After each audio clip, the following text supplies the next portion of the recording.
जति पनि साथीहरू हुनुहुन्छ तपाईहरुको कन्ट्याक्टमा भएको साथीहरूलाई पनि बोलाउने प्रयास गर्नु होला सबैजनाले है। र अर्को कुरा भनेको चाहिँ हाम्रो यो राइड शेयरिङमा जति पनि आबद्ध कम्पनीहरुसँग छ भन्ने कुराहरु चाहिँ कतिबाट सुन्न आइरहेको थियो।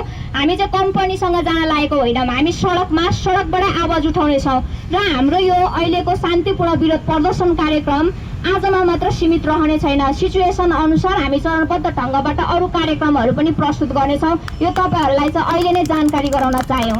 यो चाहिँ हामी कुनै पनि ग्रुपबाट मात्र यो कार्यक्रम लागू गरिरहेका छैनौं। यो कार्यक्रम चाहिँ हामी स्वतन्त्र चालक फाउन्डेसन आइडियासँग समायोजन गरेर यो कार्यक्रम भइराखेको छ।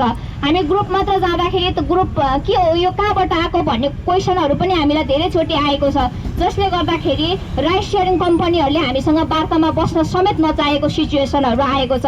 जसले गर्दा यो राइडरको हक हितको लागि भनेर जति पनि संघ संस्थाहरु छन् उनीहरु आज कहाँ छन् थाहा छैन, तर एउटा संघ संस्था आइडिएफ अगाडि आयो, जससँग आज हामी सबैजना मिलेर यो संस्थालाई अगाडि बढाएर यो संस्थाबाट चाहिँ माग राख्नुपर्छ है भनेर चाहिँ हामी आइडिएफ संस्थाद्वारा आएका हौ।